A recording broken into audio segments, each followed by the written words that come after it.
Hey, how's it going? Midwest Survivor, time for dinner chat. So, one thing I want to talk about tonight, and I want to say thank you to everybody that's watching, that's subscribing, that's clicking the bell, that's clicking the thumbs up. Be sure to do that. Be sure to like the channel. Be sure to click thumbs up. Follow along.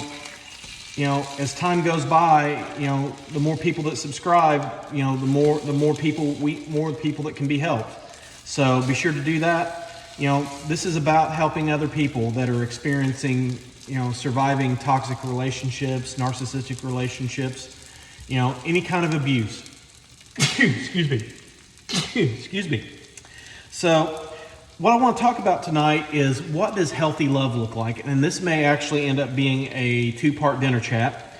So, one of the biggest mistakes that people make is assuming that they know what healthy love looks like. And I can honestly say that based on how I was raised and different forms of relationships, that I thought I had a pretty good idea of what healthy love was. But as I have found out, I don't. And,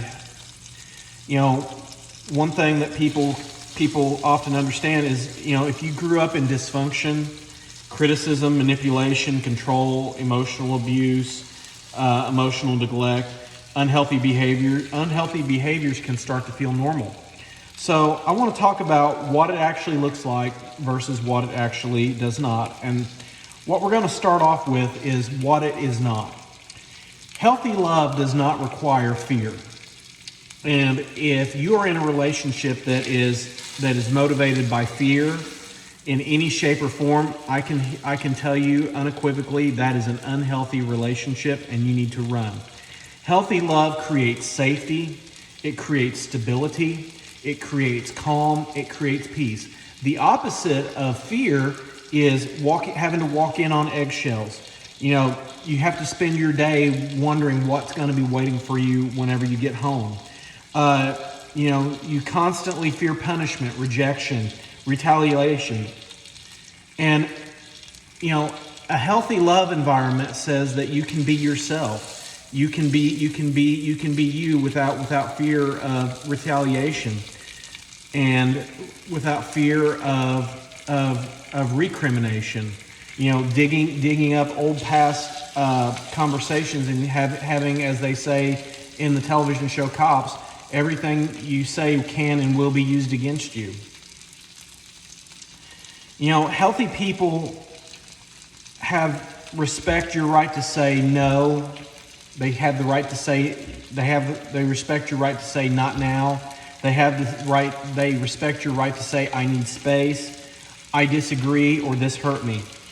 A healthy person may not always like boundaries, but they will respect them. Unhealthy people that are toxic, people that are narcissistic, they see boundaries as a threat. They see walls as intimidating, and they are actually a sign of self-respect, that you respect yourself, that you respect yourself enough to say, no, I'm not doing that, or no, you're not saying that to me, or no, this isn't happening to me.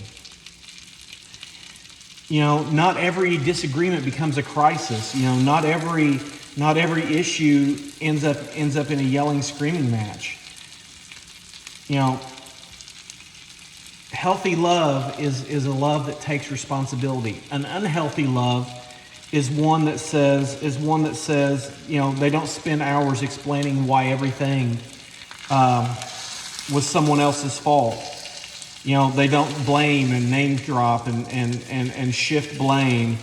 They don't rewrite history. They don't blame everybody else around them. They take accountability and responsibility for everything. More importantly, unhealthy love discourages growth, whether it be personal growth, whether it be healthy growth, whether it be career growth, any kind of growth. Unhealthy love discourages that, because it draws attention away from the person that is abusing you and hurting you. Everyone has bad days. Everyone has rough days, but healthy people are generally predictable. The love is not based on a mood. You know, it's not based on a feel. To quote the band Boston, it's more than a feeling. You know, their affection isn't withdrawn as punishment. You know, they don't give you the silent treatment or act passive aggressive toward you, or aggressive toward you. You know, you don't constantly feel like you need to earn their approval every moment of every day. You know, healthy love and healthy relationships are steady. Unhealthy love and unhealthy relationships are a constant battle and a constant struggle, up and down, back and forth, side to side. And more importantly, healthy love doesn't require you to lose yourself and lose who you are as a person.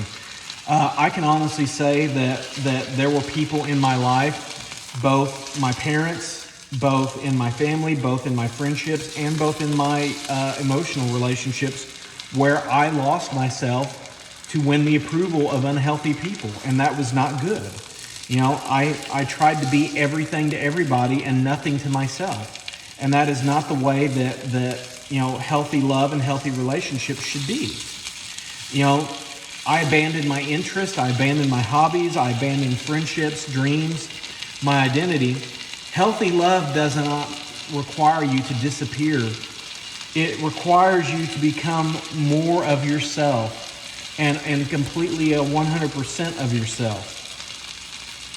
So we're going to continue with part 2. There's a lot more here to break up and break open, but I just wanted to go over a quick few. So Midwest Survivor, I want to leave you some encouragement. You know, Find somebody that loves you for who you are. Find somebody that makes you the best person that you can be and encourages you to be the best person that you can be without losing who you are in the mix.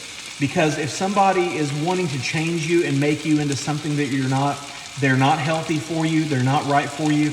And I encourage you, run hard, run fast, and run fast far away. So Midwest Survivor, stay healthy, eat healthy, be healthy, and you will get healthy. Y'all have a good night and take care.